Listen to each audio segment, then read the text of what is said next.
말씀은 창세기 50장 22절부터 26절입니다. 창세기 50장 22절부터 26절입니다. 구약 81쪽입니다.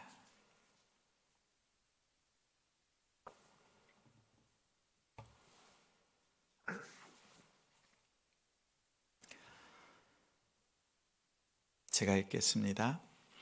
요셉이 그의 아버지의 가족과 함께 애굽에 거주하여 110세를 살며 에브라임의 자손 3대를 보았으며 므낫세의 아들 마길의 아들들도 요셉의 스라에서 양육되었더라.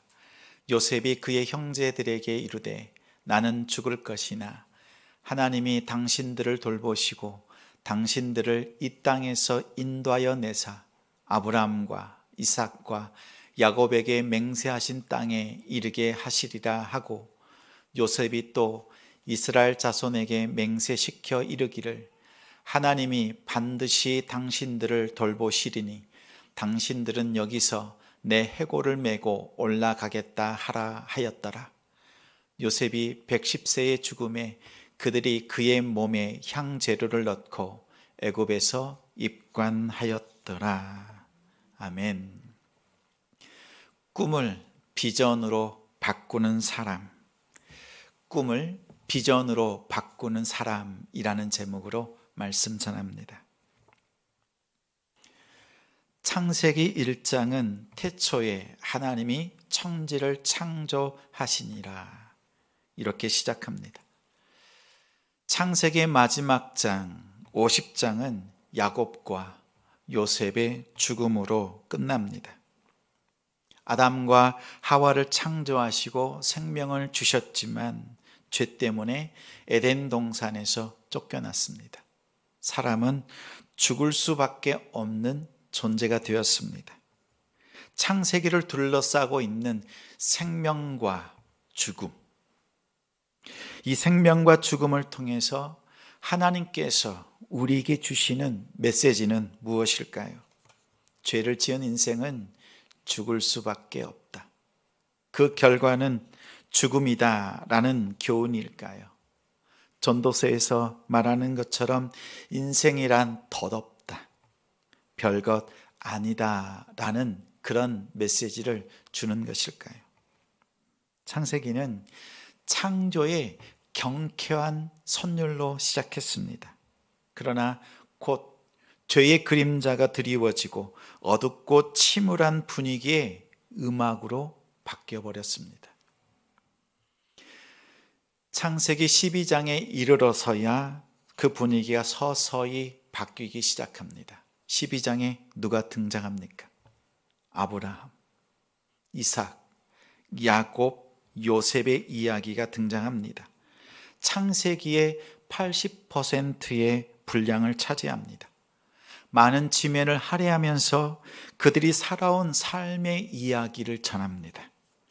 그들의 삶을 보면 우리 성도님들은 어떤 생각이 드십니까? 저는 창세기를 읽어내면서 우리가 큐티 이 본문을 나누고 있지요. 이 말씀들을 읽어내면서 마치 일일 드라마 같다라는 생각이 듭니다. 하루하루 치열하게 살아냅니다. 그들의 인생 속에서 삶의 희노애락이 담겨 있습니다. 이러한 일일 드라마가 하나 둘 모여서 하나님의 구원이라고 하는 대하 드라마가 쓰여지고 있는 것이 보입니다.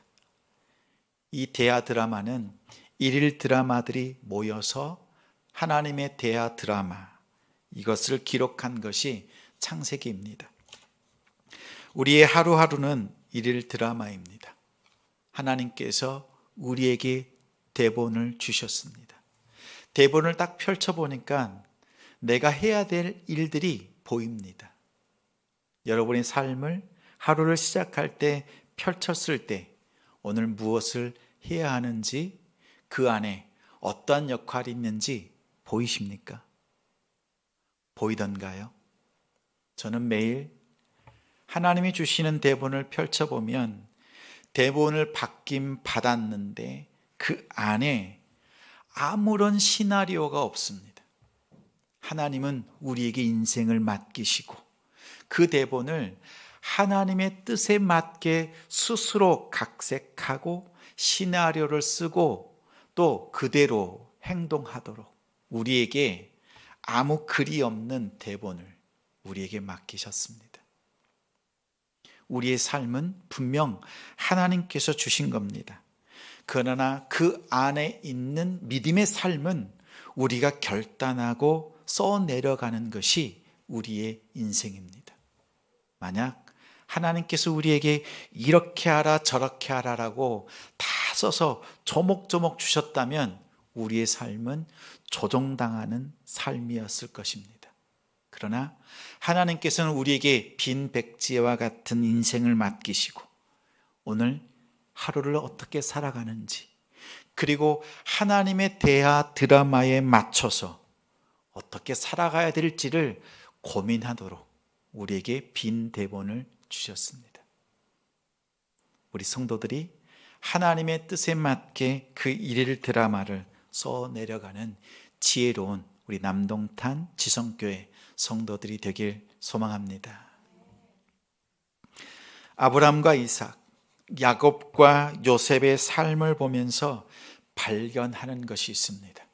그들의 삶을 통해서 하나님께 대한 순종 그리고 신뢰입니다. 하나님의 구원이 마음에 와 닿고 이해되고 믿어지면 하나님 앞에서 삶으로 순종했습니다. 그러나 마음에 와닿지 않고 이해되지 않고 믿어지지 않는 현실 앞에서는 하나님의 구원을 신뢰했습니다. 내가 할 수 있는 일에는 즉각적인 순종, 내가 할 수 없는 일, 이해되지 않는 일에는 신뢰해야 합니다. 창세기가 그려내는 믿음의 구체적인 모습은 순종과 신뢰입니다. 우리 성도님들은 어떻습니까? 누구나 마음에 와닿고 누구나 이해되고 누구나 믿어지면 내 안에 응답의 삶이 채워지면 누구나 순종합니다. 그러나 말씀이 와닿지 않고 현실이 이해되지 않고 그분이 보이지 않을 때, 믿어지지 않을 때에 순종이 보이질 않습니다. 하나님 자체를 신뢰하지 않습니다. 하나님을 오히려 거부하는 것이 우리 인생의 연약한 모습입니다. 저는 참으로 기쁩니다. 우리 성도들의 모습 속에서 두 가지 모습이 다 보여서 감사드립니다. 순종만 하는 사람들이 있습니다. 신뢰가 없는 사람들. 믿어질 때는 다 순종하지만 믿어지지 않을 때, 광야에서 홀로 서 있을 때 오직 그분만 바라볼 수 있는 그 신뢰의 모습이 여러분의 모습 속에서, 여러분의 삶 속에서 발견되어지고 보여지는 그 일이 제게는 큰 힘이 되고 위로가 됩니다. 한 가지 부탁드릴 것이 있습니다. 여러분에게 늘 순종과 신뢰가 있는지를 살피시고 점검하시길 바랍니다.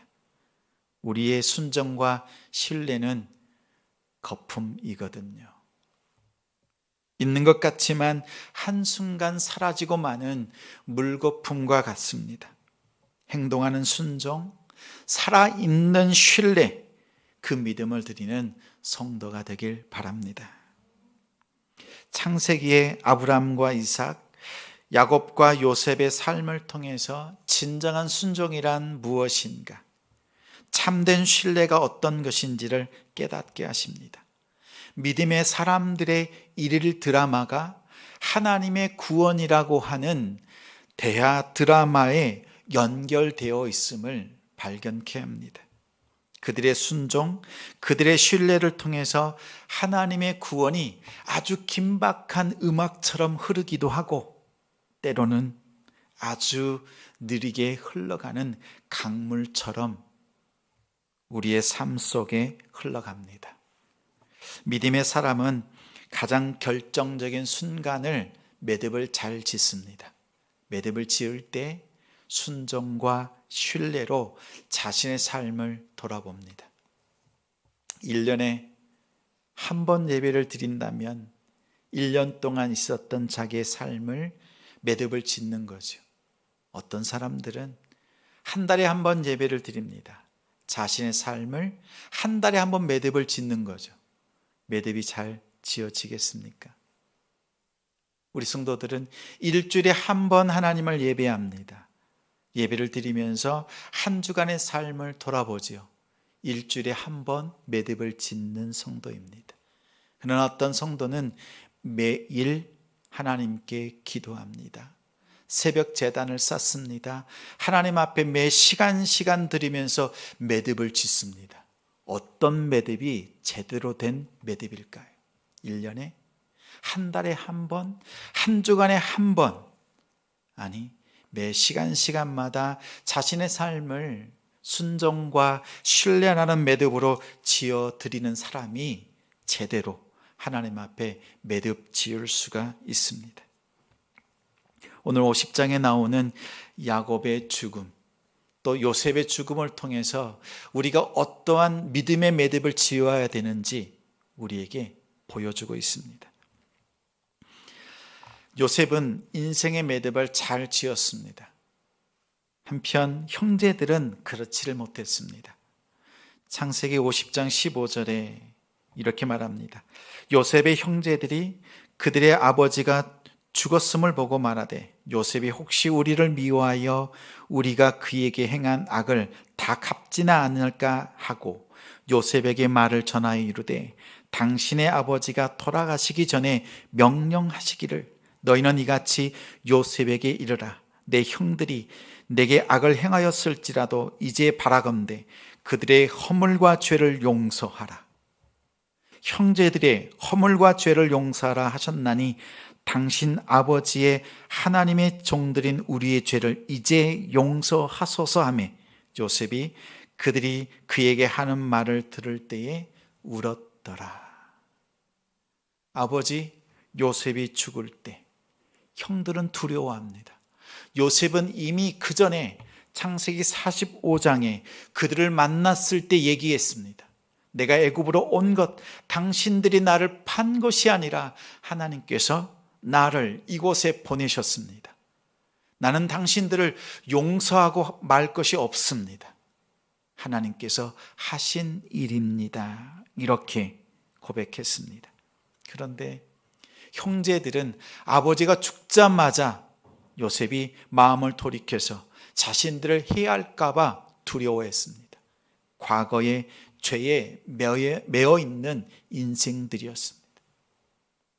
과거에 지은 죄, 과거의 그 잘못들에 매여서 그들의 삶은 두려움에 쌓여 있습니다. 우리 역시 그렇지요.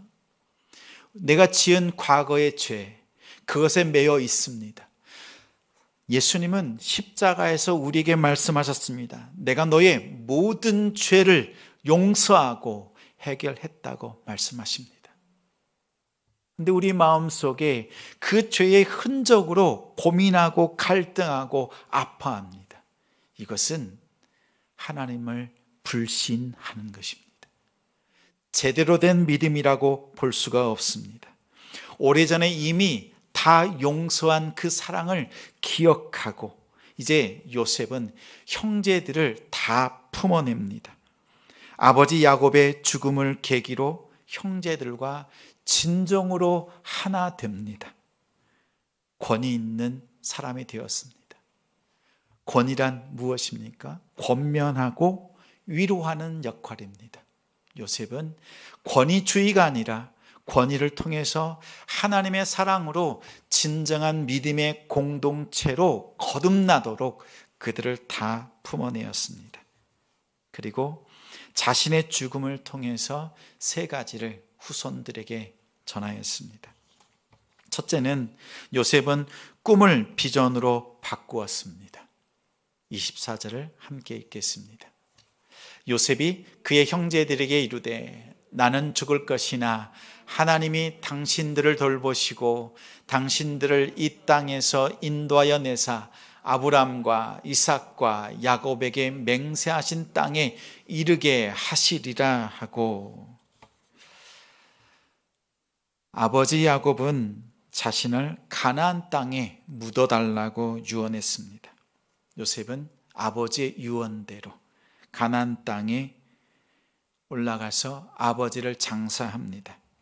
자신의 청소년기가 서려 있는 땅이지요. 그 땅을 방문합니다. 애굽에서 가나안으로 올라가는 길입니다. 이 길은 어떤 길입니까? 430년 후에 이스라엘 자손들이 출애굽하는 여정입니다. 출애굽의 예행 연습과도 같았습니다. 요셉은 모든 가족들이 지금은 애굽에 살고 있지만 우리의 고향, 가야 될 그 땅, 약속의 땅, 가나안 땅으로 가는 출애굽의 비전을 말씀을 통해서 선포했습니다. 아버지를 장사 지내면서 하나님께서 자신의 손조들에게 주셨던 약속이 무엇인지 기억해냈습니다. 지금 우리는 이 땅을 디디고 살고 있지만 이 땅은 우리가 영원히 살아야 될 곳이 아니라고 밝히 말했습니다. 가야 될 땅, 약속의 땅이 있음을 기억하라고 간곡한 말로 유언을 남겼습니다. 요셉의 삶은 꿈꾸는 삶이었지만 이제 그의 마지막 때는 그 꿈을 이루어 주신 하나님을 바라보면서 자녀들에게 진정한 비전이 무엇인지를 전하였습니다. 예수님께서 높아지신 이유가 있습니다. 부활하시고 승천하시고 하나님 보좌 우편에 앉으시고 다시 오셔서 우리를 심판하시고 우리를 천국으로 맞아들이시는 그 예수 그리스도의 높아지시는 것은 우리의 시선을 이 땅에 두지 않고 하늘에 두라고 하시는 하나님의 놀라운 뜻이 담겨 있습니다. 우리의 시선을 땅에 두지 말고 하늘을 바라볼 수 있는 약속의 땅, 가나안 땅을 바라보고 나아가는 우리 성도님들이 되시기를 주님의 이름으로 축원합니다. 두 번째는 요셉은 꿈을 통해서 공동체를 양육하는 삶을 보여주었습니다. 22절, 23절 함께 있습니다. 요셉이 그의 아버지의 가족과 함께 애굽에 거주하여 110세를 살며 에브라임의 자손 3대를 보았으며 므낫세의 아들 마길의 아들들도 요셉의 스라에서 양육되었더라. 아브라함과 이삭과 야곱의 하나님 많이 들어보셨지요. 근데 요셉의 하나님이라는 말을 들어보셨습니까? 아브라함과 이삭과 야곱의 하나님, 그리고 요셉의 하나님, 성경을 읽다 보면 아주 이상한 부분이 발견됩니다. 하나님은 아브라함에게 나타나셨습니다. 그리고 말씀하셨습니다. 이삭에게도 나타나셨고 가나안 땅을 떠나지 말라고 하셨습니다. 야곱에게도 나타나셔서 하란으로 가라, 내가 허락하였노라.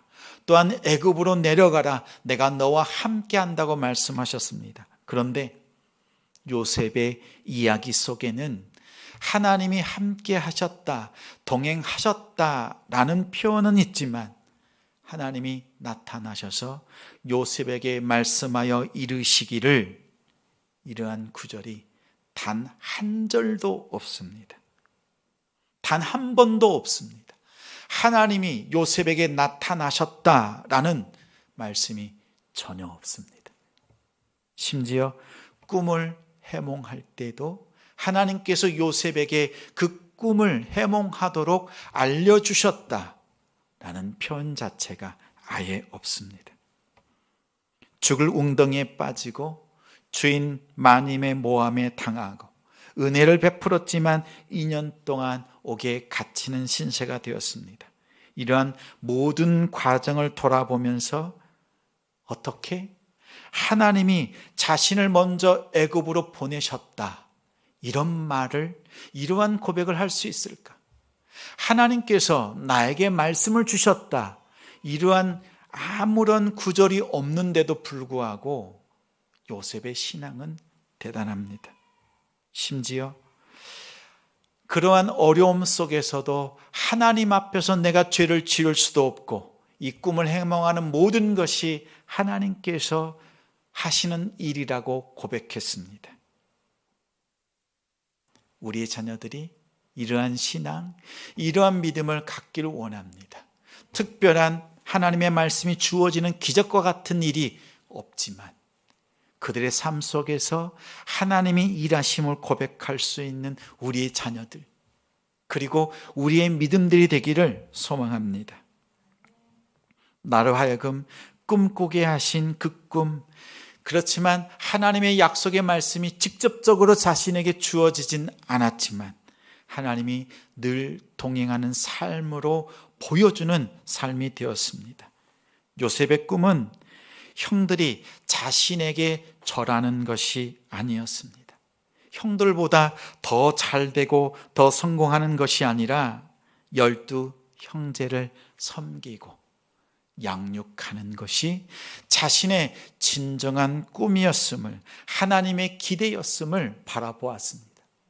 우리 성도님들, 부자가 되십시오. 잘 되십시오. 형통하십시오. 하나님이 주시는 그 형통을 통해서 많은 영혼들을, 특히 믿음의 공동체를 섬겨갈 수 있는 여러분들이 되기를 소망합니다. 하나님께서 12 형제를 12 지파로 이끄시는 구원의 계획을 이해하고 순종했습니다. 또한 이해되지 않을 때에는 그 하나님을 끝까지 신뢰했습니다. 이처럼 자신의 삶이 하나님의 구원의 역사와 연결되어 있다는 것을 요셉은 자신의 삶을 통해서 드러내고 보여주었습니다. 여러분에게 그러한 인식, 그러한 의식이 있습니까? 내가 오늘 하루를 믿음으로 살아내는 것은 하나님의 구원과 맞닿아 있다라고 하는 그러한 마음, 그 마음이 있을 때 오늘 하루를 아무렇게나 살 수는 없습니다. 하나님이 내게 대본을 조목조목 구체적으로 써주시지 않으셨지만 하나님의 구원의 뜻이 어디에 있는지를 알기에 오늘 하나님의 뜻에 맞는 믿음의 걸음을 한 걸음 한 걸음 걸을 수 있습니다. 우리가 이 땅에 믿는 자로 살아갈 때 세상 사람들은 우리를 쳐다보지 않습니다. 우리를 주목해 보지 않습니다. 그러나 우리가 믿음으로 오늘 하루를 살아낼 때 하늘에서는요, 우리 주님과 하나님이 천사들이 우리를 향해서 여러분만 주목해서 보십니다. 하늘의 시청률은 최고입니다. 최고. 세상 사람들은 우리를 향해서 하찮게 보지만 하늘은 우리를 향해서 최고의 시청률을 찍고 있습니다. 기억하십시오. 우리가 믿음의 공동체, 믿음의 삶의 공동체를 양육하는 그 책임까지 짊어졌다는 사실을 기억해내고 그 삶을 보여줄 수 있는 성도가 됩시다. 세 번째, 요셉은 자신의 유고를 후손들에게 인생의 지표로 남겼습니다. 25절 함께 읽습니다. 요셉이 또 이스라엘 자손에게 맹세시켜 이르기를 하나님이 반드시 당신들을 돌보시리니 당신들은 여기서 내 해골을 메고 올라가겠다 하라 하였더라. 아버지 야곱은 가나안 땅에 매장을 했습니다. 요셉은 애굽에 매장했습니다. 죽을 때 나도 그 떠났던 가나안 땅 아버지 옆에 내 유고를 매장해달라고 유언할 수 있었습니다. 그러나 요셉은 가나안 땅에 자신의 유고를 매장하는 것이 아니라 애굽에 자신의 유고를 매장했습니다. 자신의 유고를 애굽에 남겨둠을 통해서 이스라엘 백성들이 늘 가나안 땅을 생각하게 했습니다. 애굽에서 태어나고 자라는 많은 후손들이 자신의 고향이 어디라고 생각하겠습니까? 내가 태어난 곳이 애굽이니까, 내가 애굽 사람이구나, 내 고향이 애굽이구나, 이렇게 생각하겠지요. 그런데 요셉은 자신의 유고를 애굽 땅에 매장시켜 놓고 후손들이 보게 합니다. 우리가 가야 될 고향, 우리가 머물러야 될 그 땅은 이 애굽이 아니라, 우리는 애굽 사람이 아니라 하나님의 자녀로서 하나님의 약속의 땅 가나안 땅을 잊지 말라고 자신의 유고를 애굽에 매장해 두었습니다. 믿음의 후손들이 바라보아야 될 인생의 지표, 믿음의 지표가 무엇인지를 보여주는 삶이었습니다. 실제로 모세가 출애굽할 때 가장 먼저 챙겼던 것이 있습니다. 바로 요셉의 유골입니다. 출애굽기 13장 19절에 모세가 요셉의 유골을 가졌으니 이는 요셉이 이스라엘 자손으로 단단히 맹세하여 이르기를 하나님이 반드시 너희를 찾아오시리니, 하나님이 반드시 너희를 찾아오시리니 너희는 내 유골을 여기서 가지고 나가라 하였음이었더라. 온 이스라엘은 430년이 지났지만 이 요셉의 유언을 기억하고 또 기억했습니다. 요셉은 실로 대단한 사람입니다. 자신의 삶, 그리고 자신의 마지막 유골까지 자녀들 그리고 후손들을 생각하고 유산으로 남기는 삶이었습니다. 예수님은 우리에게 무엇을 남겨주셨습니까? 무엇을 여러분에게 남겨주셨습니까? 우리에게 남겨주신 것은 빈 무덤밖에 없습니다. 빈 무덤. 빈 무덤이어서 허망한가요? 예수님이 그 무덤 속에 없어서 아쉬운가요? 주님께서 우리에게 빈 무덤으로 남겨주신 것은, 그 이유는 부활의 소망을 잃어버리고 좀비처럼 살아가는 우리들에게 정말 부활의 신앙을 가지고 살아가는 것, 빈 무덤을 보면서 다시 살아나는 성도의 삶, 어떤 믿음을 가져야 되는지 우리로 하여금 깨닫게 하시기 위해서 빈 무덤을 남기셨습니다. 그것을 믿으십니까? 우리 성도님들은 어떠한 삶의 지표를, 믿음의 지표를 남기시겠습니까? 여러분의 자녀들을 위해서 어떠한, 여러분의 믿음의 공동체를 위해서 어떠한 믿음의 지표를 남기시겠습니까? 때로는 두렵습니다. 내 자녀들이, 우리 믿음의 공동체가 믿음의 지표가 없어서, 또한 따를 만한 사람이 없어서, 따를 만한 믿음의 신앙의 선배들이 없어서, 선조들이 없어서 헤매는 이 시대가 두렵습니다. 우리 성도님들이 믿음의 지표를 남겨주십시오. 여러분들이 그 믿음의 지표가 되어주십시오. 주님께서 우리에게 원하시는 것들입니다.